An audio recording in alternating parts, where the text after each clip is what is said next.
पूछे कि हाँ मांगो क्या वरदान चाहिए, तो हम सब कहेंगे ईश्वर बस ऐसा कुछ कर दो कि मेरा बच्चा पढ़ने लग जाए, मन लगाकर पढ़ने लग जाए और रिजल्ट तो बस सुभान अल्लाह, है ना?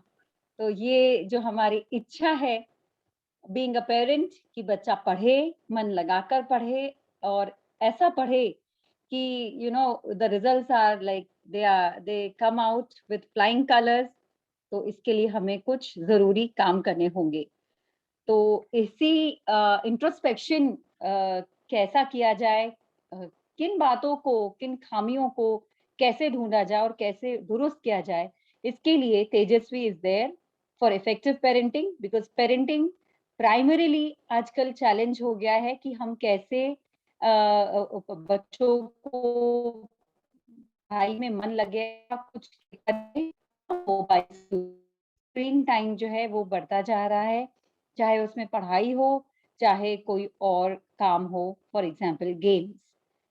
तो रेजिंग अ स्मार्ट किड की जब हम बात करते हैं तो एक जिस इससे पहले कि हम नेहा जी से सुने, एक पॉइंट है जो मैं आप लोगों से शेयर करना चाहती हूँ और रिक्वेस्ट करना चाहती हूँ सभी मदर्स को, सभी पेरेंट्स को, फादर को भी और ग्रैंड पेरेंट्स को भी। कि हम जब भी बात करते हैं अपने बच्चों से उनकी पढ़ाई को लेकर, तो हमारी नज़र होती है सिर्फ़ उनके रिज़ल्ट्स पर और हमारी जो टीका-टिप्पणी भी होती है, वो सारी रिज़ल्ट पर ही होती है। चाहे वो शाबाशी हो, चाहे वह हम नाराज़ हैं कि उ उसका रिज़ल्ट अच्छा नहीं आया। तो क्या हम इसके हकदार हैं? बीइंग पेरेंट्स क्या हमने methods of studying, process of studying वो किस तरह से पढ़ रहा है, कहाँ उसे दिक्कत आ रही है, क्या इस पर हमारी नज़र रहती है? अगर नहीं रहती है, तो क्या हमें हक है रिज़ल्ट्स जानने का और रिज़ल्ट्स पर सिर्फ़ रिज़ल्ट जानने का और रिज़ल्ट्स पर अपना ओपिनियन देने का? No, you have to get involved in the process of success, in the process of results. अगर आप प्रोसेस में इन्वॉल्व्ड है, तो आप सक्सेस सेलिब्रेट कर सकते हैं। फिर वो चाहे जो भी हो, चाहे 50% हो, चाहे 70% हो, चाहे 90% हो and you will really love to celebrate it. और वो छोटी-बड़ी जो सक्सेस है ना, उसमें जो खुशी है ना जिसमें आप भी सम्मिलित है, ऐसी खुशियाँ, ऐसी मेमोरीज़ लेकर ही बच्चा बड़ा होने वाला है। सो मेरा ये आप लोग से रिक्वेस्ट है कि how which kind of vision do you develop which kind of which in which way do you celebrate success आप बस सिर्फ केवल रिजल्ट के ऊपर में ही अपना ध्यान रखकर उस पर ही आप उसके साथ ही आप अपने बच्चों से जुड़ेंगे या आप उस प्रोसेस में जब वो अपना फ्यूचर तराश रहा है, उस वक़्त आप उसके साथ रहोगे। Get involved in the chapters, get involved in the stories, get involved in the question answers, get involved with the subject. तो इसके साथ ही आप देखेंगे कि आपका interest you know what he is studying you know how he is studying कहाँ उससे नहीं हो पा रहा है you will be able to hand hold तो बीइंग पेरेंट्स हमारा हमें हैंड होल्डिंग करना है ना कि बस एक हाथ में मैं हमेशा बोलती हूँ कि ऐसा ना हो कि आपके हाथ में हंटर हो और आप बस ये देखते रहें कि वो पढ़ रहा है कि सो रहा है या मोबाइल से स्क्रीन टाइम उसका चल रहा है या उसका रिजल्ट कैसा है, अच्छा है, बुरा है, you are not just there to just give your opinions and just making them do things. No, you have to involve them. जो उसका सक्सेस है वो आपका भी है, उसका फेलियर आपका फेलियर है। उसका फेलियर सिर्फ उसका फेलियर नहीं है, राइट? तो involve positively with your children in their activities. तो अगर थोड़ा बहुत कम भी आता है ना तो आपको पता रहता है at least you are informed, right? So we have to do informed parenting. We have to bring up children with all observation, the information. आप at the end of the day आप ये नहीं बोल सकते कि तुमने क्या किया, तुमने पूरा दिन वेस्ट कर दिया and things like that. Don't directly come to the end. है ना? कृष्ण जी ने भी कहा है कर्मण्येवाधिकारस्ते मा फलेषु कदाचन। तो रिजल्ट की अपेक्षा क्या होगा, कैसे होगा, वो डर, वो चिंता, वो सब निकाल दीजिए। Just get involved right away, okay? Maybe practically it is not possible many a times, but at least sometimes I know it is very much possible. कभी ना कभी तो आपको समय निकालना होगा या समय रहता है to get involved. You can just relive your days, your school days, your childhood days with them, and they will just love that process. Doing with you, it will be a fun for them also. उनके लिए भी बहुत मजेदार बातें होगी, ये सब मजेदार पल होंगे ये सब, right? So here we are with Neha ji. Doctor Mrs Neha Kothari ji हमारे साथ हैं। She is a parenting coach, she is soft skill trainer, she is graphologist, और वो बच्चों के साथ ही नहीं बड़ों के साथ भी काफी सारे उनके वर्कशॉप्स प्रोजेक्ट्स चलते रहते हैं। और इसमें वो सबसे खासियत इनके सेशंस की है कि वह बहुत ही प्रैक्टिकल सॉल्यूशंस के साथ में उस सब्जेक्ट को डील करती है।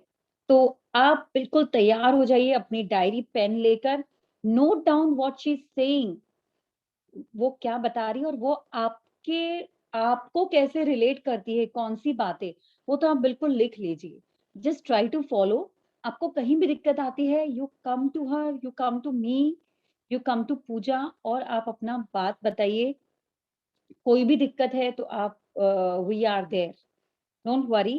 तेजस्वी है ही इसीलिए, ताकि आपकी वो छोटी-छोटी जो डाउट्स है, छोटे-छोटे से आपकी रुकावटें हैं, या आपको लगता है कि how to go about with your parenting, तो आप बिल्कुल you can from our experience you can, maybe that will be really helpful to you, and that is what I am trying to do through Tejasvi.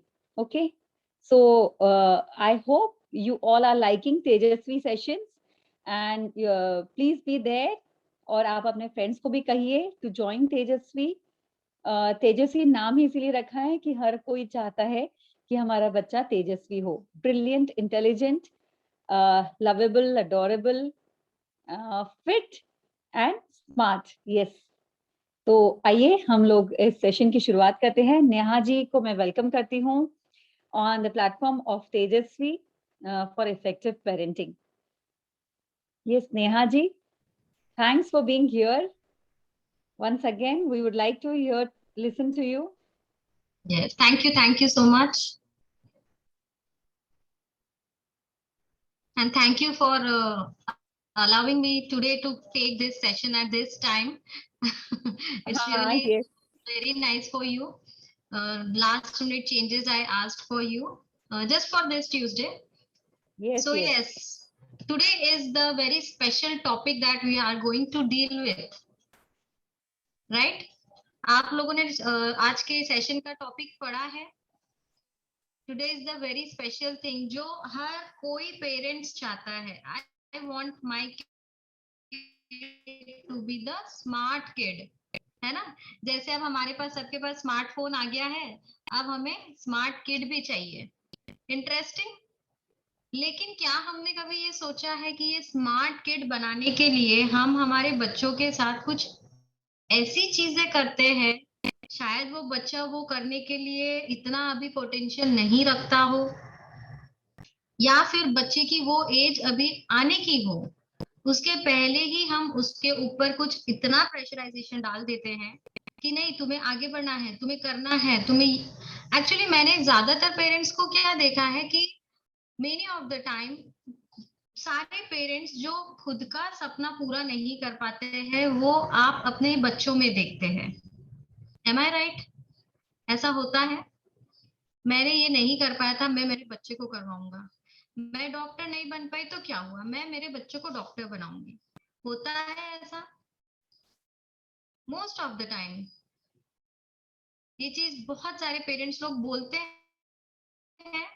बोलना कहीं गलत नहीं है, आपका सोचना भी कहीं गलत नहीं है, लेकिन उस चीज का प्रेशराइजेशन बच्चे पे डालना बिना उस बच्चे का इंटरेस्ट जाने, ये एक गलत चीज है जिसे हमें रेक्टिफाई करना चाहिए। आप बिल्कुल सपना देखिए, आप भी सपना देखिए, अपने बच्चे को भी ड्रीम दीजिए, लेकिन उसके पहले वो बच्चे का इंटरेस्ट क्या है, वो बच्चे में पोटेंशियल क्या है, उस चीज को जरूर समझ लीजिए। तो बेसिकली हमारा जो आज का सेशन है ये यही डील करता है कि हमें स्मार्ट किड कैसे बनना है, सबसे पहली बात। उसके बाद अगर हमें स्मार्ट किड बनना है तो हमें बहुत सारी पढ़ाई करनी पड़ेगी, दिन रात पढ़ते रहना पड़ेगा। तू बस पढ़ाई कर, बाकी किसी बात की चिंता मत कर। अरे तू फिर से टीवी देखने बैठ गया, अभी तो तुम लोग खेल कर आए थे, फिर से तुम लोग खेलने चले गए, तुमने आज दिन भर से पढ़ाई नहीं करी है, तुम्हारा ये होमवर्क पेंडिंग है, ऐसा वैसा ये वो। हर माँ अपने बच्चे के पीछे इसी तरह से लगी रहती है। तो आइए देखते हैं हम लोग कि क्या इस तरह से करना सही है। क्या मेरा स्क्रीन सबके साथ विजिबल है? Is it visible to everyone my screen? जी दीदी, Yes, हाँ। हाँ जी। Yes. So we are at the second part of this celebrate success session, जहां पे हम लोग डील करने वाले हैं how we should study smart and not actually hard. देखिए ये आपको स्क्रीन पर एक पिक्चर दिख रहा है जिसमें एक बच्चा है, उसके हाथ में बहुत बड़ी ट्रॉफी है, बहुत सारी बुक्स है, राइट? तो क्या ये ट्रॉफी और ये बुक्स आप भी चाहते हो आपके बच्चे के हाथ में रहे? Definitely yes. हर पेरेंट यही चाहेगा कि मेरे बच्चे के पास सक्सेस हो, मेरे बच्चे के पास ट्रॉफी हो, राइट? और मेरे बच्चे को best student of the year का अवार्ड मिले। सोचना कहीं गलत नहीं है, आई एम नॉट टेलिंग कि आप ऐसा मत सोचिए, बट क्या आप अपने बच्चे को वो सही डायरेक्शन दे रहे हैं कि जिससे उसे ये ट्रॉफी मिले, जिससे वो इस ट्रॉफी का हकदार बने? क्या हम वो सही वे बता रहे हैं? क्या हमने बच्चों को उस तरह का विजन दिया है कि तुम इस तरह से सोचो कि तुम्हें ये ट्रॉफी कैसे हासिल करनी है, right? So let's see how we are going to deal with today. We are going to deal with a smart kid. Smartphone का जनरेशन है तो स्मार्ट किड का भी जनरेशन आ गया है। एंड द स्टडी स्किल्स, जो कि एकेडमिक्स में सक्सेस चाहिए, उसके लिए हमें कुछ प्रॉपर स्टडी स्किल्स फॉलो करने चाहिए। How they are going to implement that we are going to see today. सबसे पहले मैं आप लोगों को पूछना चाहूंगी कि आपका बच्चा कोई ना कोई कॉलेज में होगा, स्कूल में होगा डेफिनेटली। आप क्या सोचते हो कि एक गुड स्टूडेंट कैसा होना चाहिए? What according to you is a definition of good student? Good student कैसा होता है, क्या लगता है आपको? आप लोग चैट बॉक्स में लिख सकते हैं। Who is a good student?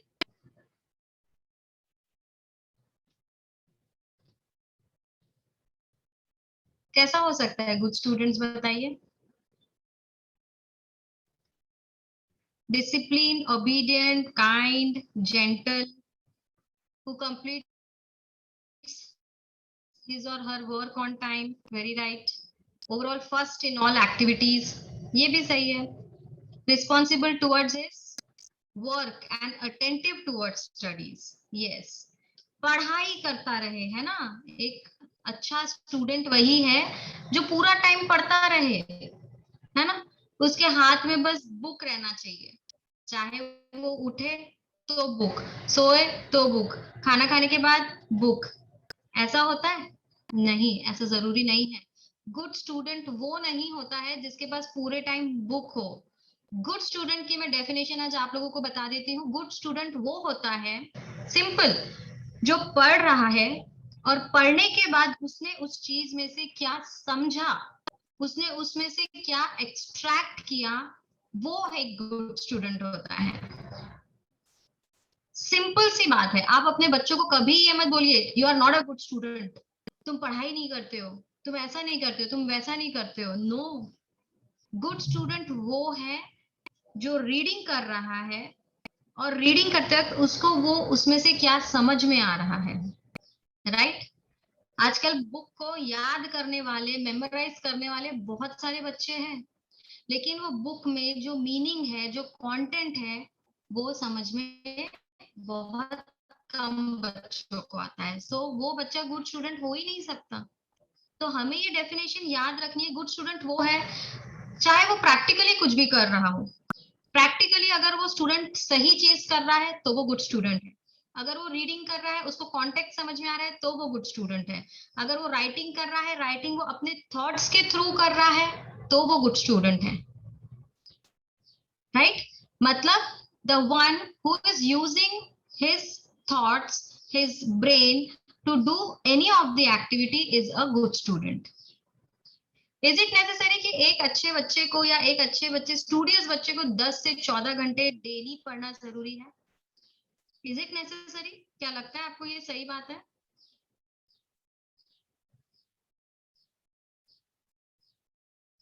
Yes, not all time studies, definitely no. बिल्कुल भी ये बात गलत है कि आपका बच्चा जब तक 10 घंटा पढ़ाई नहीं करेगा वो सक्सेस नहीं हासिल कर सकता या वो स्कॉलर नहीं बन सकता। This is absolutely a myth. And और एक क्वेश्चन, अगर आपका बच्चा टॉप 5 में नहीं आता है, इसका मतलब क्या उसे कभी सक्सेस नहीं मिल सकता? Is it so? आपका बच्चा क्लास में टॉप 5 में नहीं है, स्कूल में टॉप 5 में नहीं है, डज इट मीन कि उसके पास सक्सेस कभी नहीं आएगा? Not at all. टॉप 5 में रहना जरूरी नहीं है, गुड स्टूडेंट बन के रहना जरूरी है। और मैंने जो आपको गुड स्टूडेंट का डेफिनेशन बताया है वो आज आप लोग अपने बच्चों को समझाइए कि तुम जो पढ़ रहे हो तुम्हें उसमें से क्या समझ में आ रहा है। If you are understanding that, then you are a good student. भले वो बच्चा एक बार पढ़े, लेकिन अगर उसे एक बार में पढ़ के समझ में आ जाता है, then definitely he is a good student. Next, कई बार हमने ये देखा है कि पेरेंट्स लोगों की ये प्रॉब्लम होती है या बच्चों की भी ये प्रॉब्लम होती है कि मैंने बहुत सारी पढ़ाई करी, मैंने एग्जाम दे दिया, मैं एग्जाम में पास भी हो गया, लेकिन मैं सब भूल गया मैंने क्या पढ़ा था। मतलब बच्चे ने क्या किया, या तो उसने रट्टाफिकेशन वाली प्रोसेस अप्लाई करी होगी, मेमोराइज किया, उतने ही पार्ट टाइम के लिए मेमोराइज किया, एग्जाम में उसको निकाल दिया दिमाग से एंड इट वॉश ऑफ। मतलब आज अगर हम बच्चों को ये समझाएंगे कि आप लोग जो पढ़ना चाहते हो या जो आप पढ़ रहे हो उसको आपको समझना जरूरी है, और समझी हुई चीज कभी भी कोई भी भूलता नहीं है। जो चीज आप समझ जाते हो उसे हम नहीं भूलते हैं, और जो चीज आप नहीं समझते हो, जस्ट आप रीड ऑन कर रहे हो, डेफिनेटली आपके मेमोरी से चीजें वॉश ऑफ होती जाती है। तो this is the major problem आज सारे बच्चे फेस कर रहे हैं। 5th क्लास से पास हो गया, मैम 5th का तो कुछ भी याद नहीं है। 8th क्लास में आ गया, मैम 6th क्लास का तो कुछ भी याद नहीं है। ये क्यों हो रहा है? इसके पीछे की रीजन क्या है? इसके पीछे का रीजन ये है कि हम जो लर्निंग प्रोसेस अप्लाई कर रहे हैं, that is not a good process. Why do we forget what we study? Because we are not applying the right method of studying. We are not applying the correct method of learning. Learning का मतलब क्या होता है? Learning मतलब सिर्फ पढ़ना और उसे याद मेमोराइज करना कुछ पल के लिए नहीं, पढ़ के उसे समझना, it is called as learning. तो ये चीज हम अपने बच्चों को हम लोग बताते ही नहीं है। हम उनको क्या बताते हैं, तुम्हें एग्जाम में इतने मार्क्स स्कोर करने हैं, तुम्हें ये एग्जाम में इतना ऊपर जाना ही है, तुम इससे नीचे नहीं आ सकते। आप ये सारी चीजों का प्रेशर दे रहे हो बच्चे को। इसकी वजह अगर आपने ये बताया कि तुम बेटा इस चीज को समझ लो, ये टॉपिक जो है आओ हम इसे प्रैक्टिकल समझते हैं, तो बताइए कौन सा बच्चा इस चीज को भूलेगा? नोबडी। आप ये ट्राई करके देख लीजिए। आप फोटोसिंथेसिस का बच्चे को प्रैक्टिकली समझा के बताइए व्हाट इज फोटोसिंथेसिस, और उस बच्चे को, एक बच्चे को आप खाली आंसर रटवा दीजिए, दोनों का डिफरेंस आपको समझ में आ जाएगा। जो बच्चा प्रैक्टिकल समझा है वो जब एक्सप्लेन करेगा उसका आप रिजल्ट देखिए, और जिस बच्चे ने रट्टाफाई किया है उसका एक्सप्लेनेशन में आप रिजल्ट देखिए। सो this will differ your kid with the normal kid. तभी आपका किड एक स्मार्ट किड बन सकता है जब उसे प्रॉपर लर्निंग प्रोसेस पता है। Agree with me everyone?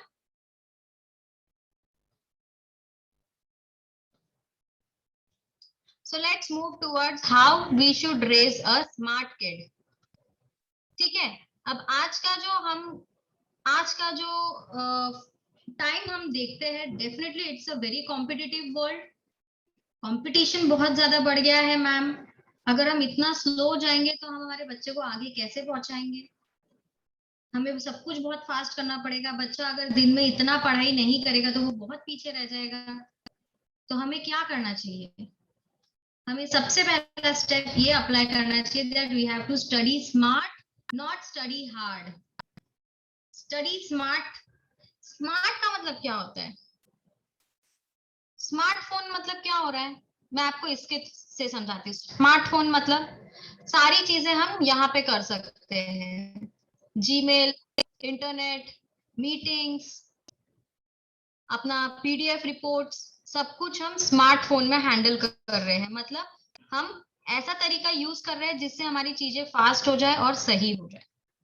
तो हमें क्या करना है? स्मार्ट स्टडी के लिए हमें कुछ ऐसे स्किल्स यूज करने हैं जिससे हमारी स्टडी भी हो जाए, स्मार्टली भी हो जाए, और हमारे पास टाइम भी बच जाए। राइट? एक बहुत अच्छा कोट मुझे याद आ रहा है, true education is about getting the best out of one self. सही एजुकेशन वही है जिसमें से आप अपना बेस्ट निकाल सकते हो। सही है ये? आप पढ़ रहे हो, पढ़ रहे हो, पढ़ रहे हो, है ना? मेरे बेटे को मैं एमबीबीएस में ही डाल के रहूंगी, जबकि आपकी बेटी को एमबीबीएस में इंटरेस्ट नहीं आ रहा है। अगर उसको उस चीज में इंटरेस्ट नहीं है, how she is going to take out the best out of it? Simple सी बात है। मैं अगर लेडीज को लेडीज के तरीके से समझाऊं, अगर मैं बोलती हूँ, मैंने आपको बोल दिया, आप एक साड़ी शॉप में जा रहे हैं, आपको मैंने बोल दिया कि आपको ये साड़ी पसंद आई है पिंक वाली, आप ये नहीं लेंगे, आपको ये मरून साड़ी लेना है। क्या आप तैयार हो जाएंगे? आपका जब मन नहीं है जो चीज में, आप उस चीज में कैसे बच्चे को फोर्स कर सकते हो? जबकि ये साड़ी तो बहुत छोटी सी बात है, एजुकेशन कितनी बड़ी बात है, ये सोचिए। एजुकेशन एक बहुत बड़ा फैक्टर होता है किसी भी बच्चे के लाइफ का। उसका फ्यूचर डिपेंड करता है एजुकेशन पे। सिंपल सा एग्जांपल है हमारे पास। हमने वो पिक्चर देखी है, मुन्ना भाई एमबीबीएस। उनके पापा चाहते थे कि वो उस फील्ड में जाए, बट वो खुद नहीं चाहता था। क्या हम ऐसे बच्चे को ऐसे फील्ड में ले जाके डालना हमारा सही है जिसको उस फील्ड के बारे में कोई इंटरेस्ट नहीं है? Not at all. और आज की जो टुडे सिचुएशन है, ये हमारे लिए बहुत ही अच्छी बात है कि आज हमारे पास एन नंबर ऑफ ऑप्शंस है अपना एजुकेशन आगे बढ़ाने के लिए, फ्यूचर में अच्छी डिग्री लेने के लिए, फ्यूचर में अच्छा प्रोफेशंस बनाने के लिए। एक वक्त था 20 साल पहले, 25 साल पहले, जहां सिर्फ 3 चीजें मानी जाती थी, इंजीनियर, डॉक्टर और लॉयर। इसके अलावा कोई ऑप्शंस नहीं दिखाई देते थे। बट नाउ आज हमारे पास there are an number of options जो हम हमारे बच्चों को दिखा सकते हैं, जो हम हमारे बच्चों को उस प्रोफेशन में डाल सकते हैं। क्योंकि सबसे पहली बात, ये पेरेंट्स लोगों को एक्सेप्ट करना पड़ेगा कि कोई भी प्रोफेशन छोटा या बड़ा नहीं होता है। आज आप देख लीजिए, कोई भी मेकअप आर्टिस्ट, अगर आप मेकअप आर्टिस्ट को अपना प्रोफेशन बनाते हो, even that makeup artist is also earning awesome salary. Right? Am I right और रॉन्ग? एक कोरियोग्राफर, वो भी एक अच्छी सैलरी अर्न कर सकता है। ठीक है? इसके बाद अगर मैं आपको टेक्निकल फील्ड में बताती हूँ, तो अभी हमारे पास सीएफए, ये फील्ड बहुत आ गई है। लॉयर सिर्फ बनना जरूरी नहीं है, लॉयर्स के सब ऑप्शंस आ गए हैं हमारे पास। जहां आप सिर्फ बैंकिंग में जाओ, जहां आप सिर्फ फाइनेंस में जाओ, जहां आप सिर्फ एचआर में जाओ, अगर आप एक लॉ के फील्ड को सिलेक्ट करते हो तो, राइट? अगर आप एक मेडिकल की फील्ड को सिलेक्ट करते हो तो सिर्फ एमबीबीएस बनना जरूरी नहीं है। आप नेचुरोपैथी में जाइए, आप होम्योपैथी में जाइए, होम्योपैथी में नए सब ऑप्शंस आ गए हैं। आप योगिक साइंस में जाइए। This are all emerging career, और इसका करियर का स्कोप अप अभी इंडिया में जितना नहीं आया है, उतना ज्यादा फॉरेन कंट्रीज में आ चुका है। So there are an number of options. अगर मैं कंप्यूटर फील्ड की बात करती हूँ तो सिर्फ कंप्यूटर इंजीनियर नहीं है आज। आज हमारे पास एनिमेटर है, सॉफ्टवेयर डिजाइनर है, right? Animators, graphic tools designing, उसके बाद कंप्यूटर फील्ड में भी हमारे पास बहुत सारे ऐसे सब ऑप्शंस आ गए हैं जहां पे आप अपना स्पेशलाइजेशन कर सकते हो, right. So the thing is that कि जब तक आप लोग नए करियर्स को नहीं पता करेंगे, जब तक आप अपने बच्चों के पोटेंशियल को नहीं पता करेंगे, उनके इंटरेस्ट को नहीं पकड़ेंगे, प्लीज डोंट थिंक कि आपके बच्चे को ट्रॉफी मिलेगी या सक्सेस मिलेगी। सिंपल। किसी को भी आप उसके इंटरेस्ट का काम दीजिए, देखिए बहुत अच्छा होता है, और किसी को उसके विदा वो अपनी मेहनत नहीं लगाने वाला है,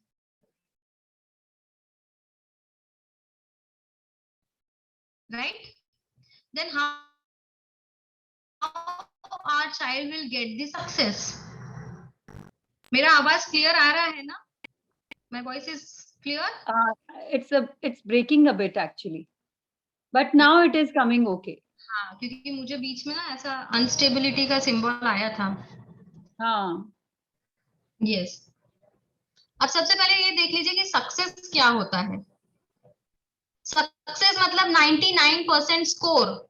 no, this is not success. Success मतलब 90 अबव ही बच्चे का परसेंट आना चाहिए, नॉट एट ऑल। मैंने कई से 90% के अबव बच्चे देखे हैं जिनको आईक्यू लेवल, जिनका ईक्यू लेवल है ही नहीं, जिनके पास अवेयरनेस नहीं है चीजों की। 95-96% स्कोर का एक बच्चा आया था मेरे पास, उनकी मदर मेरे पास आई थी काउंसलिंग के लिए। तो I did the handwriting analysis of that child. वो चाइल्ड का ग्रास्पिंग पावर बहुत अच्छा था, वो चाइल्ड का लर्निंग पावर अच्छा था, लेकिन उस चाइल्ड का social skill, communication power, public speaking skills was zero. मतलब अगर मैंने उस बच्चे को यहाँ पे खड़ा करके बोला कि आपको इस टॉपिक पे 10 लाइंस बोलना है, then he was not ready to speak, but he was ready to write. Ma'am मैं लिख के दे देता हूँ ना आपको, but he was not ready to speak. अगर आपका कम्युनिकेशन अच्छा नहीं है, अगर आपका स्पीकिंग स्किल्स अच्छा नहीं है, then how you are going to connect socially with people. आ रही है बात आप लोगों को समझ में, ध्यान में आ रही है what I am trying to concentrate on? Then I suggested her mother some few skills कि आपको क्या करना पड़ेगा जिससे इसका कम्युनिकेशन स्किल बढ़े। और ऐसा बच्चा, उसको आप लॉयर बनाना चाहते हो, 95% स्कोर कर रहा है, डेफिनेटली लॉ के लिए 95% वाला बच्चा बहुत अच्छे माइंड का है, मतलब ब्रेनी माइंड है उसका। लेकिन अगर उसको लॉयर बनना है और अगर उसके पास कम्युनिकेशन स्किल्स नहीं है, then how he will achieve success in that field, right. So ये जो EQ पॉइंट्स है, intelligent question, IQ and EQ, this both are important. IQ में हमने एनालिटिकल स्किल्स देखी थी, कंसंट्रेशन, फोकस। हमारे लास्ट सेशन में हमने देखा था how we should develop the critical thinking. Critical thinking के अंदर ये IQ वाली सारी चीजें आ जाती है, एनालिटिकल स्किल्स आ जाती है। And EQ is self awareness. Self awareness मतलब खुद के बारे में पता होना कि मुझे क्या करना है। अगर ये पेरेंट्स से ज्यादा बच्चे को पता है कि what I want to become, उसका सक्सेस लेवल ज्यादा रहेगा। इसीलिए मैंने अपने लास्ट सेशन में ये बताया था कि आप बच्चे को सोचने दीजिए, बजाय इसके कि आप पहले सोच के उनके हाथ में प्लेट परोस के दे देते हैं, ये लो तुमको ये बनना है। At least give that child to think, critical thinking. इस पे हमने फोकस किया था हमारे पहले सेशन में कि why critical thinking is important, because we are trying to develop the thinking skills in the child so that he can take decision for self, right? So these are the most two important points for success, that is IQ and EQ. Next, now we are going to see what are the skills for study smart. Okay, till then any questions you want to ask? Any questions? कुछ doubts, confusions किसी भी चीज को लेके? देखिए इसके पहले ना मैं आपको एक बहुत ही सिंपल सा एक ना लाइफ स्टोरी बताती हूँ। अभी अभी की बात है। ईरा सिंगल नाम की एक लड़की, सुना है नाम? किसी ने ये नाम सुना है, Ira Singhal? Any one of you have heard Ira Singhal? ये लड़की फिजिकली चैलेंज्ड गर्ल है, फिजिकली चैलेंज्ड वुमेन, जो अपने 31st ईयर की जब होती है, when she was 31 year old, she has topped the UPSC exam. She is the first Indian woman who is physically challenged and she has topped the UPSC exam. Right? Physically challenged है। सबसे पहले आप ये सोचिए कि उसके सामने कितनी बड़ी प्रॉब्लम है कि वो फिजिकली चैलेंज्ड है। उसके बाद उसने ये डिसाइड किया कि मुझे यूपीएससी में जाना है, and after that she has topped India की फर्स्ट टॉप स्कोरर। ऐसा नहीं है कि उसने ये चीज फर्स्ट अटेम्प्ट में हासिल कर ली, जब उसने चौथा अटेम्प्ट दिया तब जाके she was the top scorer. So what does it mean? Success एक बार में नहीं आती है। It needs efforts, it need consistency, it needs determination. आपको बार बार वो करने की इच्छा हो, तब जाके आपको सक्सेस मिलती है। Right? If IQ is good, can't we develop EQ in the child? Definitely we can develop. यही चीज मैं आप लोगों को बोल रही हूँ कि अगर आप पहले अपने बच्चों को समझ जाए कि इनके अंदर क्या चीजें हैं और क्या नहीं है, definitely we can work on those things which are missing in the child. Definitely we can develop EQ. How to develop communication skills in children? There are some public speaking classes. You have to join them. Even I take public speaking classes. Even Rani ma'am also takes some speaking classes, I think. So you have to make your children join these classes. Right? ऐसा ही एक बच्चा था, तपस भारद्वाज। तपस भारद्वाज 18 साल का बच्चा है, DPS school का student है। 12th में उसको 91% स्कोर मिला सीबीएसई बोर्ड में। ठीक है, कोई बड़ी बात नहीं है, मिलता ही है, उसमें क्या है। बड़ी बात ये है कि वो बच्चा दोनों आंखों से देख नहीं सकता था, अब लग रहा है कुछ डिफरेंट। और वो नॉर्मल स्कूल में जाकर ही पढ़ता था सब बच्चों के साथ, उसके लिए स्पेशली चैलेंज स्कूल्स नहीं था। मतलब उसको स्कूल में नहीं जाना था, उसको नॉर्मल वे में ही जाना था। नॉर्मल बच्चों के साथ रह के वो 12th में 91% स्कोर कर रहा है। Now this is a very different part की he don't have vision in both eyes. और उसने एग्जाम कैसे दी? थ्रू द स्क्राइबिंग मेथड, जो ब्लाइंड लोगों के लिए होता है। And he has cleared that exam with 91% score. कौन सी 4 चीजें हैं बच्चे के पास?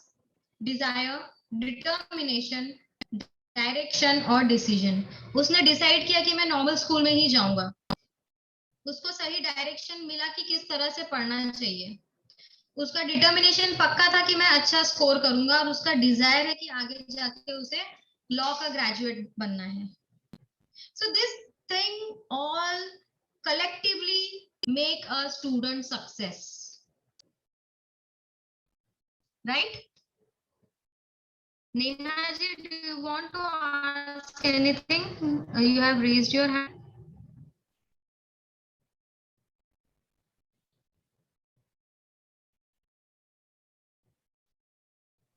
Yes, please. I'll unmute them. Just a minute.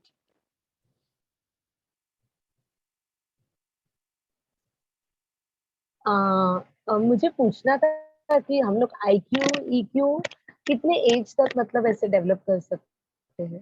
Right, very good question. सुनिए, सबसे पहले मैं ना आपको बता देती हूँ कि बच्चा, देखिए मैं आपको स्पैन बताती हूँ। 1 से 5 ईयर का जो स्पैन होता है, ये स्पैन में बच्चे का IQ डेवलप होना शुरू होता है। राइट? इसीलिए हम लोग ये बोलते हैं कि जब बच्चा टॉडलर की एज में होता है, 1 से 5 ईयर का जो एज होता है ना, ये एज बच्चे को बहुत ही कुछ चीजें ग्रास्प करना सिखा देता है। आप उसके साथ बहुत सारी एक्टिविटीज करिए, नंबर ऑफ एक्टिविटीज, जितनी भी और हर तरह की जितनी एक्टिविटीज आप कर सकते हैं। उसके बाद 5 से जो 10 साल का स्पैन होता है, उस टाइम में आप बच्चे का EQ पे जाइए, क्योंकि ये जो टाइम होता है ना 5 से 10 साल का, यहाँ पे बच्चे ना या तो शाय बन जाएंगे या तो सोशल बन जाएंगे। ऐसा मोमेंट आता है जब बच्चे को हम कहीं लेके जाते हैं और हम बोलते हैं चल तू बोल के बता, नेशनल एंथम बोल के बता। मेरा बच्चा बहुत अच्छा स्पीच देता है, ठीक है, वो बच्चा है 8 साल का, बोल के बता, चल चल दक्ष सबको स्पीच बोल के बता। वो बच्चे का कोई मन ही नहीं है बोलने का, और आप जबरदस्ती उसे फोर्स कर रहे हैं पब्लिक प्लेस पे बोलने के लिए। यहाँ पे आप गलत करते हैं। मत बोलिए, बच्चे को पूछिए, अगर वो रेडी है देन इट्स ओके, अगर वो रेडी नहीं है डोंट फोर्स हिम। जरूरी नहीं है उस टाइम पे वो पब्लिक स्पेस में सबके सामने स्पीच देने में वो कंफर्टेबल हो। इस चीज के लिए आप उसको पहले घर पे रेडी करिए, बार बार उससे घर में उस चीज के लिए बात करिए, कम्युनिकेशन बढ़ाइए, कम्युनिकेशन के गेम्स के लिए उसको कुछ एक्टिविटीज दीजिए उससे रिलेटेड करने के लिए। 5 से 10 साल का जो स्पैन होता है, यहाँ पे आप सोशल स्किल और कम्युनिकेशन स्किल्स पे कंसंट्रेट करिए, ठीक है। और ये जो मैं बोलती हूँ ना 1 से 10 साल, 1 से 5 और 5 से 10, ये पूरे 10 साल the child is more connected to her mother, to his mother. माँ के साथ कनेक्शन सबसे ज्यादा है ये एज में, ठीक है। बच्चे का जो डेवलपिंग पार्ट है, ब्रेन का डेवलपिंग पार्ट है, ये माँ के साथ में, माँ के तरफ इसका ज्यादा रहेगा 1 से 10 इयर्स तक। तो आई फोकस कि बच्चों को उस टाइम पे अपनी मदर्स लोगों के साथ ज्यादा टीचिंग ग्रास्प करनी है। 11 से 15 साल का जो एज है, वहां पे बच्चे को अपने फादर से कुछ स्टडीज लेनी चाहिए, चाहे वो भले स्पोर्ट्स के थ्रू मिले उनको।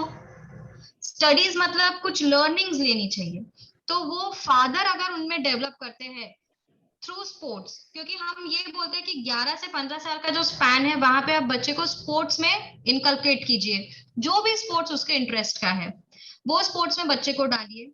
आस्क हर फादर कि आप उस टाइम पे कोई उस 11 से 15 साल के बीच में फादर थोड़ा ज्यादा कॉन्सेंट्रेट करे अपने बच्चे पे, राइट।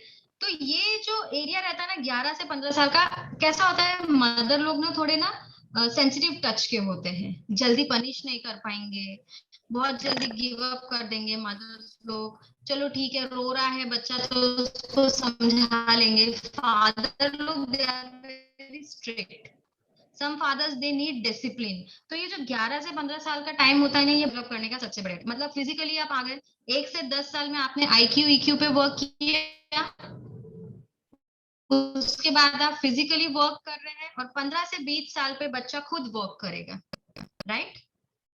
देखिए मदर का तो काम पूरी जिंदगी भर चलने वाला है, लेकिन जो इनिशियल पीरियड होता है टॉडलर का ब्रेन डेवलपमेंट का, that is from 1 to 5 years, ठीक है। मेरी बेटी 3 साल की थी, तब से मैंने उसको रीडिंग करना स्टार्ट करवा दिया। When she was 3.5 years, she was able to read the sentences, full sentences. तो ऐसा जरूरी नहीं है कि हर बच्चा 3-3.5 साल में कर लेगा, राइट। तो आपको ये देखना है कि बच्चों का ग्रास्पिंग पावर कैसा है। आप बच्चों को अगर धीरे धीरे बुक्स लाएंगे, पिक्चर बुक्स लाएंगे, उनको धीरे धीरे प्रोनाउंसिएशन करना सिखाएंगे, धीरे धीरे सारी एबिलिटीज आ जाती है। Alright, yes. So now let's move towards how to develop the skills for study smart. याद रखिए, we have to study smart. We are not going to study hard. जिस दिन भर पढ़े जा रहा है, बच्चा आ रहा है 3 बजे 4 बजे स्कूल से, मम्मा ने दूध का ग्लास भर के रखा इतना बड़ा, ले पी तू दूध का ग्लास, चल 5 बजे वापस जा ट्यूशन। बच्चा 5 से 8 बजे फिर आ रहा है, ले खाना खा, चल जा होमवर्क कर। नो, प्लीज बच्चे का चाइल्डहुड ऐसे मत वेस्ट करिए। चाइल्डहुड एक बहुत गोल्डन टाइम होता है, और पढ़ाई के साथ उसको बाकी चीजें, आज की जनरेशन को सिर्फ पढ़ाई नेसेसरी नहीं है, आज की जनरेशन को सोशल स्किल्स चाहिए, आज की जनरेशन को टेक्निकल स्किल्स जरूरी है। बच्चा अगर टेक्नोलॉजी से जुड़ेगा नहीं तो वो आगे कुछ नहीं कर पाएगा, ये आप लोग भी जानते हैं। आज सारी मदर्स लोग जो मिडिल एज के ऊपर जा चुकी है, अब वो लोग टेक्नोलॉजी सीख रही है, because today is the need. Technology नहीं सीखेंगे तो हम आगे नहीं निकल पाएंगे। तो बच्चे को सिर्फ एकेडमिक्स के साथ ही मत जोड़ के रखिए, बाकी चीजें भी दीजिए। लेकिन अगर हम एकेडमिक्स को अच्छा बनाना चाहते हैं तो here are some skills that we should follow, right. तो पहला स्किल अगर हम देखेंगे सो इट इज, सबसे सिंपल है, हाउ मेनी ऑफ यू, कितने लोग अपने घर में बच्चों को उन्होंने एक प्रॉपर स्टडी टेबल देके रखा है। Create a designated study space, सबसे पहला इंपॉर्टेंट पॉइंट।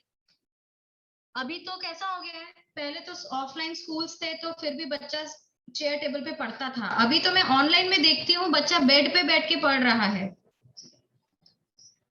सोया है बेड पे मोबाइल ऐसे लेके। Is it this right? बिल्कुल अलाउ मत करिए ये चीज, उनको समझाइए कि bed is for sleeping, bed is for taking rest, bed is not for studying. आप बच्चों को ये चीज बचपन से समझाइए। तो सबसे पहला स्किल हमें समझना है कि you have to create a designated study space. भले ही आपके पास अगर चेयर टेबल नहीं है तो आप एक ऐसा छोटा सा एरिया अपने घर में बच्चे के लिए बना के रख दीजिए कि यहाँ पे आप अपनी बुक्स रखोगे, यहाँ पे आपका स्टडी मटेरियल रहेगा, स्टेशनरी का सामान आपका इसी एरिया में रहना चाहिए।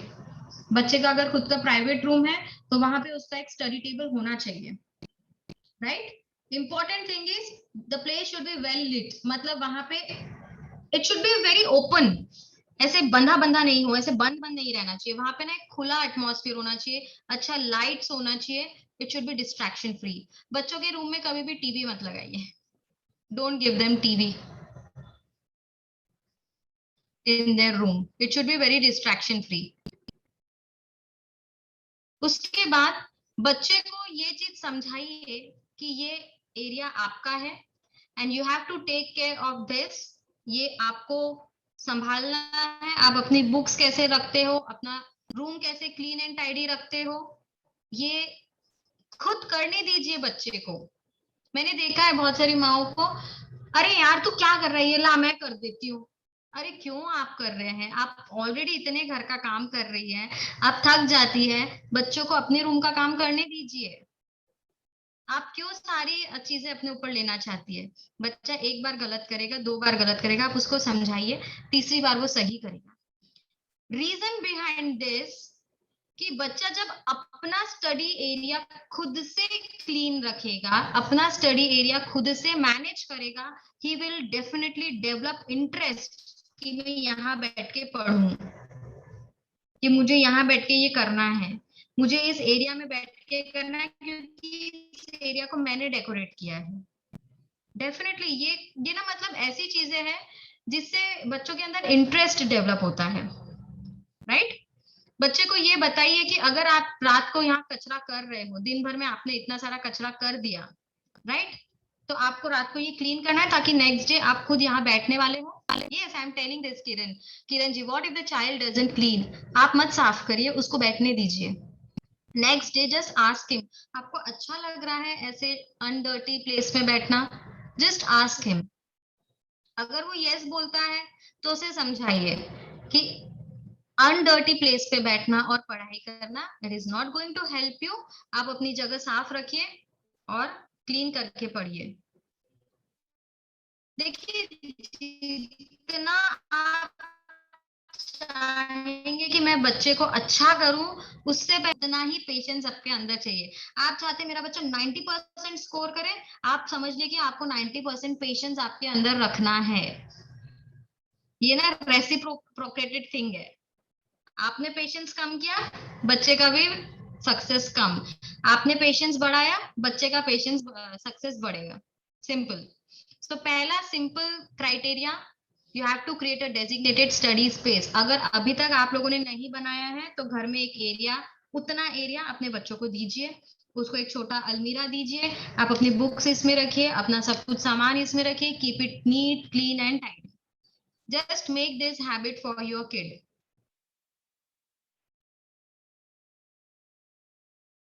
All right.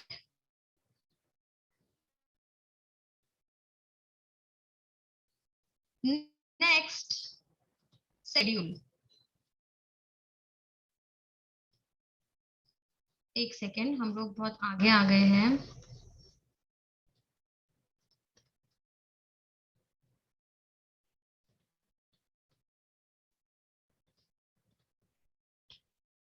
Okay, no problem, यहाँ पे जस्ट नंबरिंग अलग हो गई है। Okay, we can take this also. First chart out the schedule. Schedule मतलब किस चीज का शेड्यूल? पढ़ाई करने का शेड्यूल, खेलने का शेड्यूल, खाने का शेड्यूल, बात करने का schedule, sleeping schedule, everything. Initially बच्चा जब 4-5 साल का होता है ना, तब से उसको समझाइए कि एक शेड्यूल बना के, चार्ट बना के हम उसको कैसे फॉलो करते हैं। आप देखिए, आप खुद, अब आप लोग तो बड़े हो गए हैं, तो आप लोग को ये चीज मालूम है कि मुझे 6 बजे उठना है, 7 बजे ब्रेकफास्ट बनाना है, 9 बजे नहाना है, 10 बजे पूजा करनी है, 11 बजे ऑफिस जाना है, फिर लंच प्रिपेयर करना है। ये सारे दिमाग में आपके बातें चलती रहती है। बच्चों के दिमाग में ये सारी बातें नहीं चलती है। The child is not going to think all this thing. So just उनको ये एक हैबिट में डालिए कि चलो हम टाइम टेबल प्रिपेयर करते हैं। Let's make a time table for you. आपको ये बोलना है, आपको ये नहीं बोलना है कि बेटा मैंने तुम्हारे लिए टाइम टेबल बना दिया है, अब तुमको यही फॉलो करना पड़ेगा। आपको ऑर्डर नहीं देना है, आपको उसको सजेशन देना है कि चलो हम लोग मिलके ये टाइम टेबल बनाते हैं। आ रहा है समझ में? मैंने लिख दिया तुम ये टाइम पे यही करोगे, इसके अलावा तुम कुछ भी नहीं कर सकते।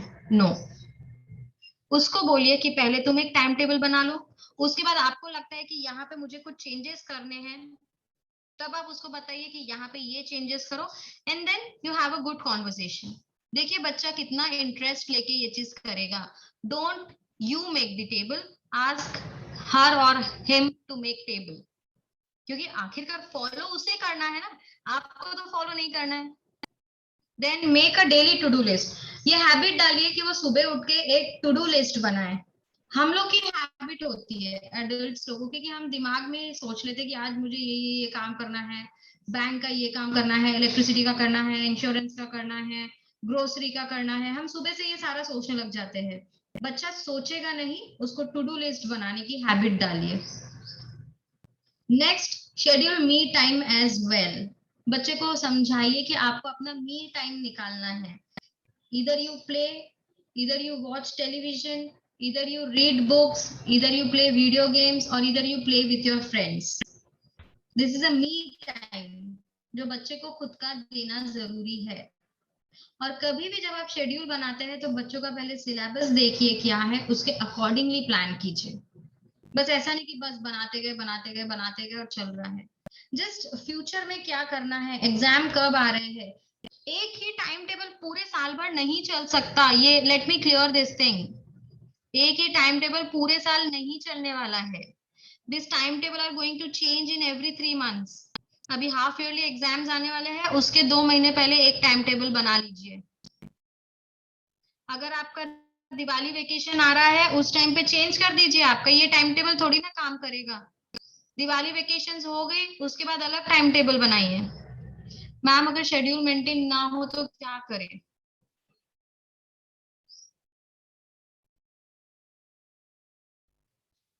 देखिए शेड्यूल मेंटेन स्टार्टिंग के तो 7-8 दिन एकदम से तो नहीं होगा, धीरे धीरे हैबिट में आएगा। अगर बच्चा दोपहर को नहीं सोता है तो मत सोने दीजिए, बस उसको फिजिकली एक्सर्ट मत होने दीजिए, उसे कोई बैठने वाली एक्टिविटी करने दे दीजिए। बच्चा रात को भी अगर जल्दी नहीं सो रहा है, उसे उस दिन एक्टिविटी करवाइए। नेक्स्ट डे उसे थोड़ा अर्ली मॉर्निंग जल्दी उठाने की कोशिश करिए, रात को फिर वो अपने आप जल्दी सोने की कोशिश करेगा।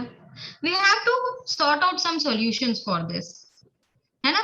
बहुत सारे माओ को देखा है बच्चा दोपहर को सोता नहीं है, तुझे सोना पड़ेगा, तुझे सोना पड़ेगा। अरे बच्चे को मन नहीं है सोने का, बच्चे को एक्टिविटी दे दीजिए, आप सो जाइए। बच्चे को बच्चे को कुछ तो करने के लिए दे दीजिए, बहुत सारे कलर्स मिक्स करके दे दीजिए, बच्चे को बोलो कलर सॉर्ट आउट करो। हाउसी का नंबर बोर्ड दे दीजिए, सबसे सिंपल। जो टॉडलर्स है अभी किंडर गार्डन में है, हाउसी का नंबर बोर्ड दे दो, हाउसी बोर्ड दे दो, बोलना नंबर लगा, मैं आधी घंटा सो रही हूँ। जो 11 साल से 15 साल के बच्चे हैं उनको घर का कोई टास्क दे दीजिए। Up to what age we should help to make time table? जब तक बच्चा खुद नहीं बना पाता है, जब तक बच्चे को आपकी हेल्प चाहिए, तब तक आप हेल्प करिए। If they want help, you should help, you should never say no, चाहे बच्चा बड़ा भी क्यों ना हो जाए। धीरे धीरे वो अपने आप स्टेबलाइज हो जाएगा। हम क्या करते हैं, इतनी बड़ी हो गई है, अभी भी तुझे मेरी हेल्प चाहिए। इट्स ओके, कोई कोई बच्चे का इमोशनल साइड ऐसा होता है कि उसे हेल्प की जरूरत लगती है, right. Next is recognise and celebrate achievements. देखिए, बच्चे का सेलिब्रेशन तभी नहीं होगा जब वो क्लास में फर्स्ट आएगा या उसको 98% मिलेंगे या 96% मिलेंगे। सबसे पहली बात, बच्चे का अचीवमेंट कब होगा, जब वो पिछली बार से अगला परफॉर्मेंस अच्छा करेगा। पिछली बार उसके 70% था, इस बार 73% भी आता है, then also he deserves celebration, he deserves celebration, he deserves appreciation। उसको एडमायर कीजिए, उसको अप्रिशिएट कीजिए। भले ही उसने 3% प्रोग्रेस किया है, लेकिन ये 3% प्रोग्रेस उसके लिए बहुत ज्यादा है। आपके लिए कम है बट उसके लिए बहुत ज्यादा है। So you should appreciate, appreciation बहुत ज्यादा जरूरी है। अब मैं अगर मम्मी लोग को समझाऊंगी, आपने शाम को एक बहुत अच्छी बिरयानी बनाई है, सबने खा ली, किसी ने बोला ही नहीं बिरयानी कैसी बनी, तो अच्छा लगेगा मम्मी लोग को? मम्मी लोग, अच्छा लगेगा आप लोगों को? इतनी मेहनत करके बिरयानी बनाई है, कितनी सब्जियां लाई मार्केट से, धूप में गई थी, इतने मसाले पीसे, ये किया वो किया, तुम लोगों ने एक बार भी नहीं बोला अरे मम्मी बिरयानी बनाना कौन सी बड़ी बात है? अगर ऐसा किसी ने बोला, फिर तो मम्मी आएगी बेलन लेके, तुझे बताऊं मैं बिरयानी बनाना कितना मुश्किल है। Everybody requires appreciation. ये एक हैबिट डालिए घर में कि कोई भी छोटा हो बड़ा हो, अगर वो कोई भी अच्छी चीज करता है, उसको अप्रिशिएट कीजिए, उसको एडमायर कीजिए, उसको प्रेस कीजिए। ऐसा नहीं है कि एकदम झाड़ पे चढ़ा रहे हैं, वैसा नहीं। ऑनेस्टली अप्रिशिएट कीजिए कि yes you have done a good job. सही है। नेक्स्ट, सबसे इंपॉर्टेंट चीज, बच्चों को क्या चाहिए? They don't need presence, they need your presence, जो आज का सबसे इंपॉर्टेंट फैक्टर है। ठीक है ना। दोनों mom and dad corporate office में काम करते हैं, उनके पास दिन भर टाइम नहीं रहता है। मम्मी ने ऑर्डर किया है ना, ये गिफ्ट ऑनलाइन ऑर्डर किया, बच्चे के लिए घर में पहुंच गया, बच्चा प्रेजेंट देख लिया, बच्चा बैठ गया, ही इज नॉट हैप्पी। हर बार बच्चों को मटेरियल थिंग्स खुशी नहीं दे सकती है। एक बार आप उसको गले लगाइए, एक जादू की झप्पी दीजिए, एक किस करिए, देखिए वो बच्चा कितना खुश होता है। मटेरियल चीजें हमेशा खुश नहीं कर सकती। आपको करेगी क्या? फिर से मैं आप लोगों को बताती हूँ। एक धनाधन साड़ियों पे साड़ियां ला रहे हैं आपके हस्बैंड, 15,000 की साड़ी, 10,000 की साड़ी ला ला के दे रहे हैं आपको, लेकिन एक बार भी उन्होंने आपकी तरफ देखा नहीं। चलेगा क्या?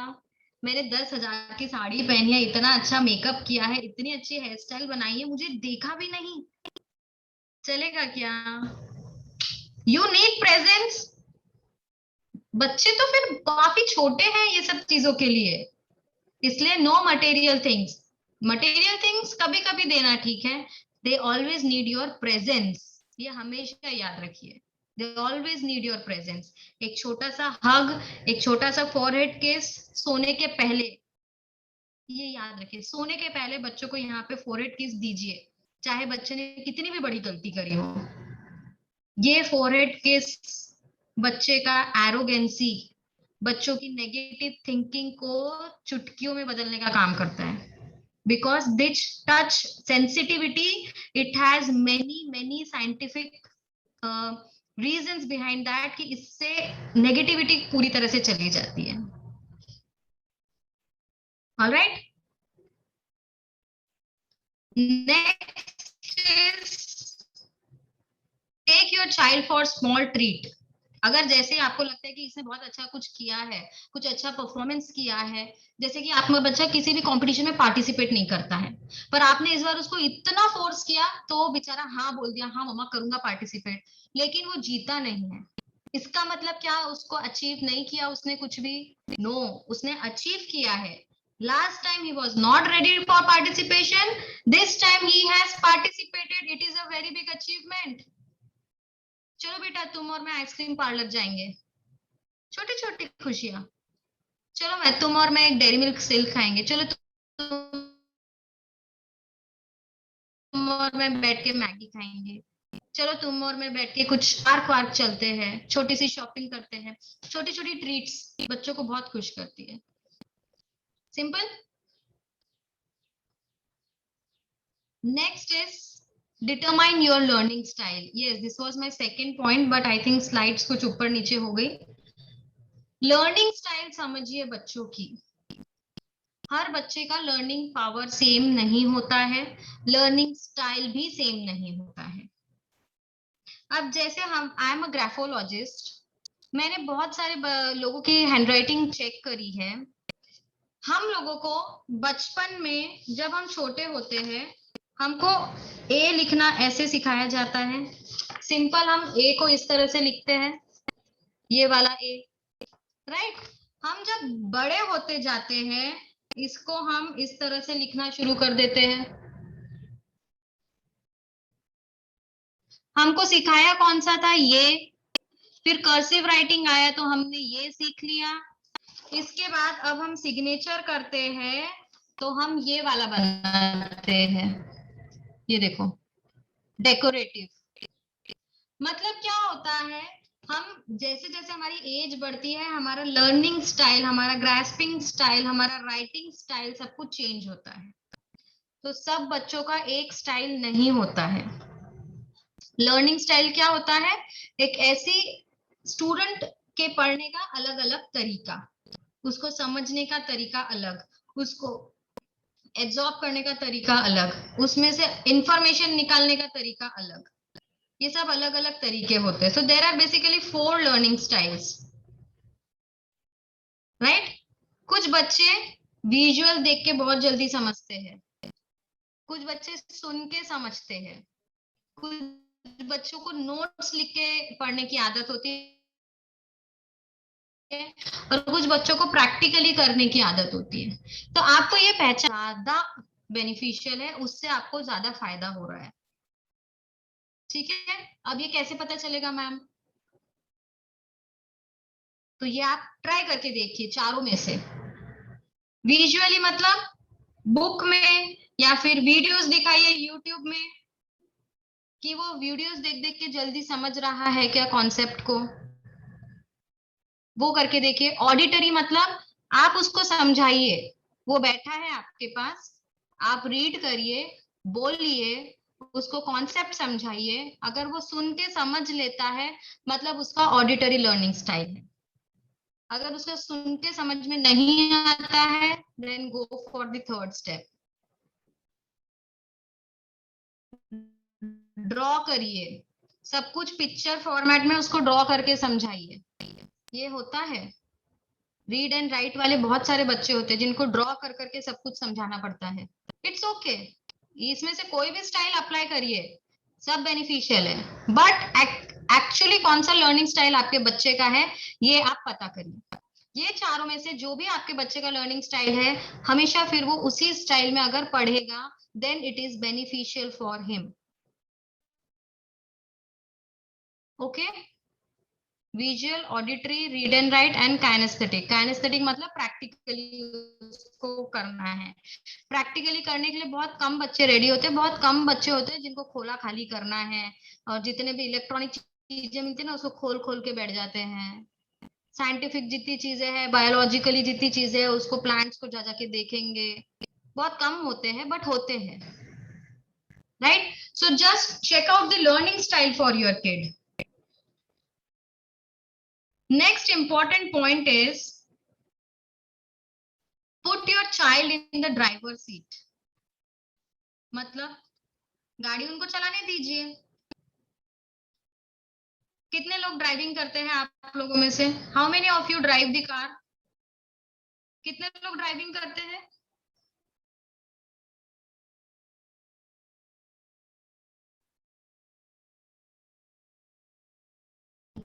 Driving driving ladies, yes. Almost मुझे लगता है आजकल काफी लेडीज ड्राइव करती है ना। अब आप ड्राइविंग सीट पे आप बैठे हो, बाजू में आपके पतिदेव बैठे हैं, समझ गए आप मैं क्या बोल रही हूँ? अभी तूने ब्रेक क्यों मारा, क्लच क्यों दबा रही है, इंडिकेटर तो दे, कितना स्पीड बढ़ा दिया, सामने देख कितना ट्रैफिक है, धीरे कर, ब्रेक मार, क्लच दबा। ड्राइविंग सीट पे आप बैठे हो, बाजू से इंस्ट्रक्शन आ रहे हैं, तो आप चिढ़ने वाले हो कि नहीं हो? एक सम पॉइंट पे मैं चला रही हूँ ना, मुझे चलाने दो, ऐसे ही बोलोगे? आता है, अरे मैं चला रही हूँ ना, मुझे भी पता है, I know how to drive the car, I am driving from the past 20 years, what are you teaching me now, है ना? ऐसा होता है। So put your child in the driver seat, मतलब उसके डिसीजंस उसको लेने का हक दीजिए। Don't control them. मैंने तुमको बोला है ना, एकदम स्टेटमेंट दे डाला, डोंट कंट्रोल देम। मैंने तुमको बोला है तुमको ये लेसन लर्न करना ही है, अगर तुम ये लेसन लर्न करोगे तो मैं तुमको तुम्हारे फ्रेंड्स लोग के साथ अलाउ करूंगी खेलने के लिए। बच्चे का इंटरेस्ट वहीं खत्म, बच्चा पढ़ाई में मन ही नहीं लगा पाएगा, क्योंकि वो बार बार ये सोचेगा he will think again and again, मुझे मुझे मेरे फ्रेंड्स लोग के साथ जाना है, इसलिए मुझे लर्न करना है, उसका वहां पे कंसंट्रेशन ही नहीं आएगा। Just try to understand this thing. ठीक है, अगर बच्चा उस दिन आधा ही लेसन लर्न कर रहा है तो उसको ये बताने की जगह उसको ये बताइए कि देखो अगर तुम आज ये कंप्लीट करोगे, कल तुम ये कंप्लीट कर सकते हो, एग्जाम के टाइम पर भी तुम खेलने जा सकते हो। तुमको एग्जाम के टाइम पे मैं घर में नहीं बिठाऊंगी, 1 घंटा पढ़ने के बाद तुम एग्जाम टाइम पे भी खेलने जाओ। जो बच्चा एग्जाम टाइम पे भी खेलने जाता है वो ज्यादा मेंटली स्ट्रांग होते हैं, आप ये चीज नोट कर लीजिए। और जो बच्चा पूरा एग्जाम के एक दिन पहले ना रूम में बैठ के पढ़ रहा है, मतलब वो एग्जाम में गड़बड़ कर आएगा, क्योंकि वो अभी तक कंसंट्रेट नहीं कर पाया है, उसके अंदर कॉन्फिडेंस नहीं डेवलप हुआ है, right? So ask your child to think कि आज हमें कौन सा पहला सब्जेक्ट पढ़ना है, उसको सोचने दीजिए।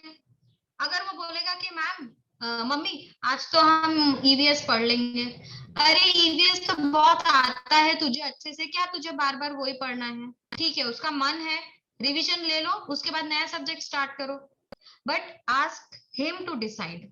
उसको भी पता है अगर ईवीएस उसको आएगा तो वो बार बार तो वही सब्जेक्ट नहीं पढ़ेगा ना, उसको सोचने दीजिए, right? And the last important thing is that replace all your N to P। इसका मतलब क्या हुआ? N to P किसे पता है ये? What is N and what is P? What is N and what is P? कोई बता सकता है? Negativity to positivity. Exactly. Replace all your negative things to positive statements। तू ये कर ही नहीं सकता। सबसे पहला अपने बच्चे को जो बोलता है वो बच्चे ये सोचना शुरू कर देता है कि मैं सही में नहीं करूंगा। ऐसे मत बोलिए, तुझे कोशिश करनी है, तू कर सकता है। देखिए ये दोनों स्टेटमेंट्स में कितनी ताकत है, बहुत ताकत है ये दोनों में। आप और मैंने तो प्रैक्टिकली कितने बच्चों पे करके देखा है, सबके ऊपर काम किया है। आप लोग भी आज से करना शुरू कर दीजिए। बच्चे को बार बार बोलिए मुझे पता है तू कर सकता है। मेरे पास एक बच्चा आया था उसकी मम्मी के साथ, वो बच्चा मैथ्स में इतना घबराता था कि उसकी मम्मी बोलती थी मैं इसको मैथ्स लेके बैठती हूँ और ये रोना शुरू कर देता है। मैंने बोला ठीक है मैं इसको थोड़ी दिन मैथ्स पढ़ा देती हूँ। मैंने उसे प्रॉब्लम्स दिए, मुझसे नहीं होगा मैम मैं ये नहीं कर पाऊंगा। मैंने बोला तुम कर पाओगे, तुम करना शुरू करो।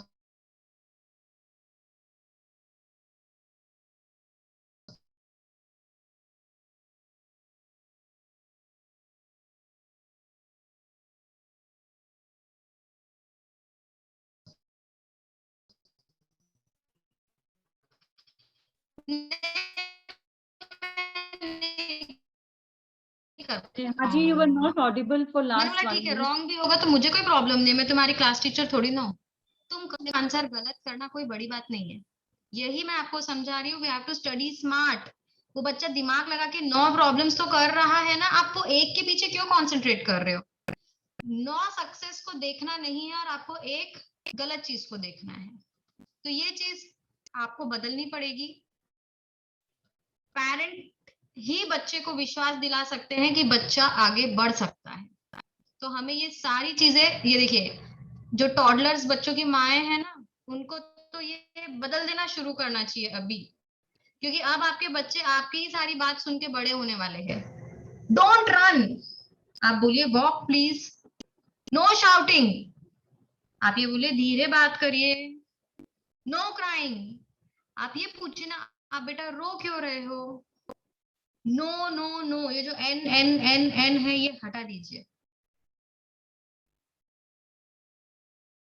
ये आप देख लीजिए, ये जो स्क्रीनशॉट है ना ये ले लीजिए इसका, मतलब जितना भी आप नेगेटिव बोल रहे हैं उसको आप पॉजिटिव में करिए, जो भी आप न में बोलना चाहते हैं उसको आप हाँ में बोलना शुरू करिए। Simple. I hope these are the things which are very necessary to be a smart kid, to be a smart parent rather than a smart kid। सबसे पहले आप स्मार्ट पेरेंट बन जाइए, आप स्मार्ट स्किल्स देंगे बच्चों को, डेफिनेटली बच्चा स्मार्ट किड बनेगा ही। So over to today's session। Wonderful, Neha ji. That was an amazing session. I hope यहाँ पर जितने भी लोग हैं, आप में से कितने लोगों को आज के सेशन से जो भी थोड़ी और बहुत बातें were beneficial for you, were really guiding points for you. If you all can really share your feedbacks, we'll be really blessed to know what is there in your mind and how you are taking these sessions, because that is very necessary. हमें आगे और चलना है साथ में, तो आपके feedbacks are the fuel to drive this journey of effective parenting. आप लोग, you can share your experience with Neha ji's session as well as what all you are looking forward for from these sessions.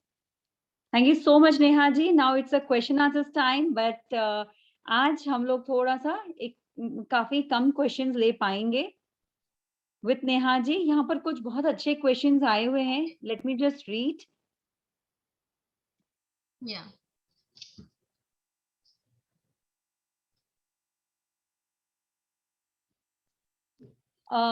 Neha ji, Komal ji पूछ रहे हैं कि my child is more of audio style, but for exams I feel one should learn prepare as you have to write, which is finding difficult to concentrate and gets distracted by screen, either TV, mobile or other talks.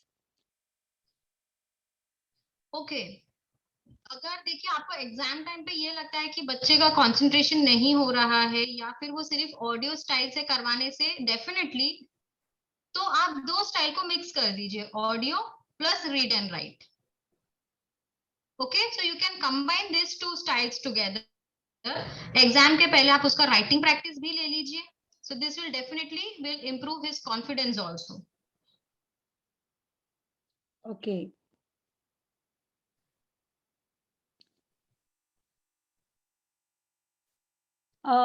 Sejal ji पूछ रही है कि ma'am अगर schedule maintain नहीं हो तो क्या करें?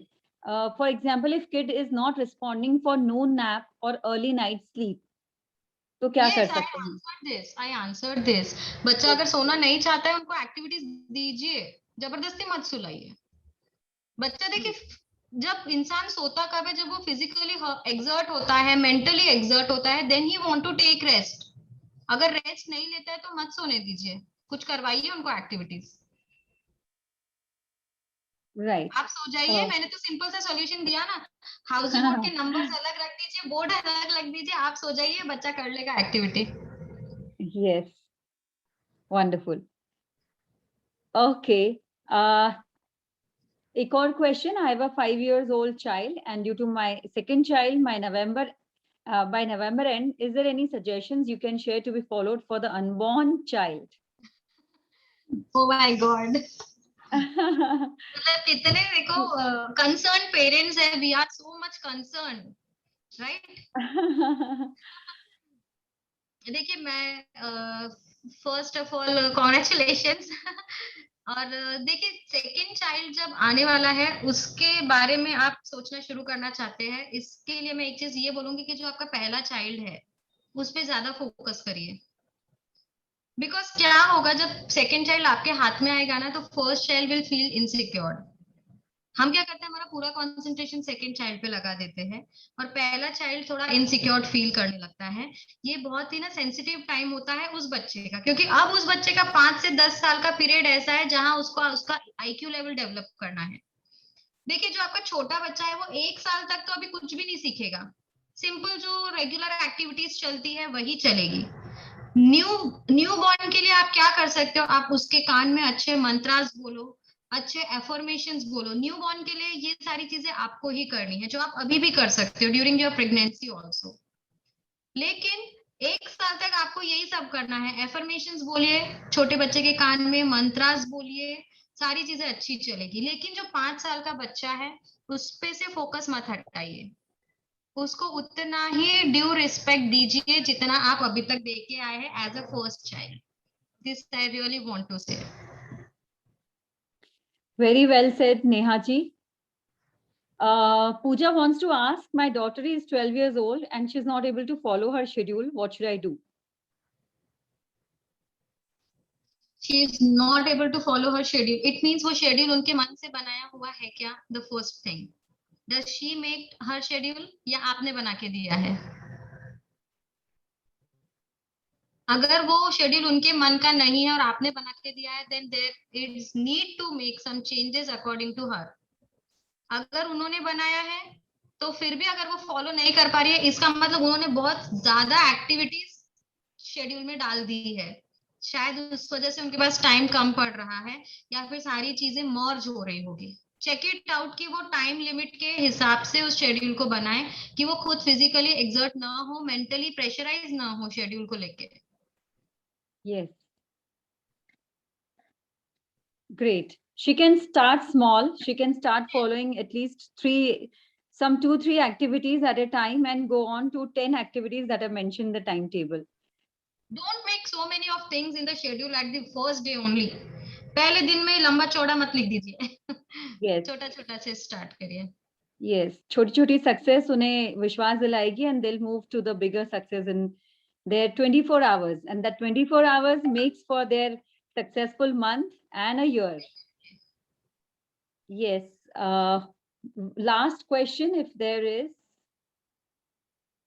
Poonam ji wants to ask, my son is 10 years old, all is well, studies, other activities, everything, but only problem is of concentration and reason. I think every time his mind is engaged in something else. What to do?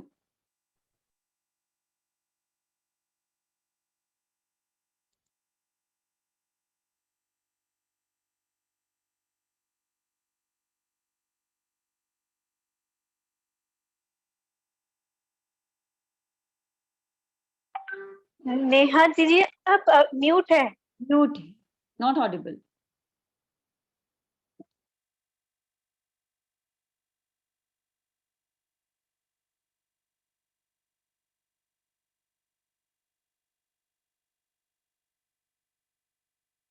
Okay. Some computer audio might be switched off. Nevertheless, no issues. आप लोग के पास 1 minute का time है. आप लोग just write down your questions in the chat boxes. Those questions will be shared with Neha ji, and the next session, that is next Tuesday, आप लोग के जो question है वो answer कर दिए जाएंगे. So don't worry, we are very much here.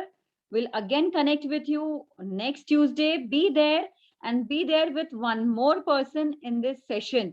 आप लोग अभी अपने अलार्म सेट कर लीजिए और नेक्स्ट ट्यूसडे आप अपने ही कोई फ्रेंड, सिस्टर, भाभी के साथ में आप रहने वाले हैं. You are going to join positively next Tuesday with one from your side. Okay, and one more thing कि अभी हमारा 3 o'clock को सिस्टमैटिक इन्वेस्टमेंट प्लान्स पर सेशन होने वाला है द गोल्डन पर्स में. That is an initiative by us, by Vishnu Lakshmi Foundation for financial awareness in women. चाहे हम सेव कर रहे हो, चाहे हम अर्न कर रहे हो, हम we need to grow our money, but how do we grow our money, that is the biggest question. और इसी को बहुत ही सिस्टमैटिकली 10 एपिसोड्स के फॉर्म में एक वेबिनार सीरीज है। आज 5th एपिसोड है। You all can join. अगर आप लोग नए हैं तो you can just fill in a form of the golden purse, or you can join the golden purse for all the upcoming sessions। और इसके बाद में मोबाइल हैंडलिंग फॉर बिजनेस पर भी एक 10 एपिसोड्स का वर्कशॉप होने वाला है। So don't miss to enroll yourself for the golden purse. Okay, thank you so much. और यहाँ पर जो भी क्वेरीज रिलेटेड टू करियर या जो भी चीजें हैं, Neha ji, she is a parenting coach, she is having her social handle in the name of inside reformation.